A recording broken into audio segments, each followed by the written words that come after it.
Қайырлы күн баршаңызға. Бүгін біз сіздермен бірге ауған қуырдағын дайындайтын боламыз. Ең алдымен мен етті маринадтағым келіп тұр. Ол үшін бізге 3 килограммдай сиыр қабырғасы, 3-4 сарымсақ, жарты шай қасық қара бұрыш, 2 шай қасық тұз керек. Және осы еттің үстіне 50 миллиграммдай сұйық майды қосып, жақсылап араластырамыз. Араластырып болған соң 2-3 сағатқа немесе бір түнге тоңазытқышқа салып қоямыз. Етіміз маринадталып дайындалды. Енді қуырдағымызды бастайық. Ол үшін бізге 2 килограммдай картоп, жарты килограммдай пияз, сұйық май, қара бұрыш, лавр жапырағы және тұз керек. Алдымен пиязымызды осылай бөліктерге бөліп турап аламыз. Жақсылап қызып тұрған қазанға сұйық майымызды құямыз. Май қызған соң етімізді салып 15 минуттай қуырамыз.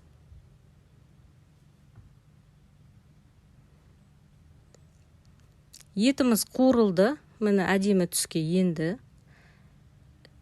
Енді осы еттің үстіне пиязымызды саламыз. Пиязымызды салғаннан кейін де 15 минуттай қуырып аламыз. Пиязымыз жұмсарды, су шыға бастады. Енді картоп сала берсек болады. Картоп салып болған соң жарты шай қасық қара бұрыш, 2 ас қасық тұз, 3-4 лавр жапырағын салып, және оның үстіне 300-400 миллиграмм су құямыз. Су құйып болған соң қақпағын жақсылап жабамыз, ауа шықпайтындай етіп. Және 2 сағат отқа қойып, бұны бұқтыратын боламыз. Ең алдымен 20 минуттай үлкен отта тұрады. 20 минуттан кейін отты азайтасыздар. Ең азына қойып, 2 сағатқа қоясыздар. Клапандарды осылай тексере салыңыздар, ол бос болу керек осылай. Қуырдағымыз дайын. Өте жұмсақ, сочный болып шықты. Ауызда ерейтіндей ет болды. Қараңыздар, қандай әдемі. Түсі де әдемі. Мінекей, өте жұмсақ ет.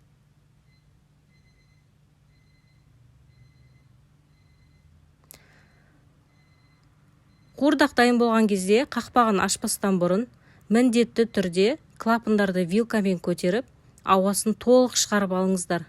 Содан кейін барып қана қақпағын ашасыздар. Егер де 4 сағатқа қойсаңыздар, ол кезде сүйегі де жұмсарып, сүйегін де жей беруге болады. Сіздермен бірге болған Меруерт. Сау болыңыздар.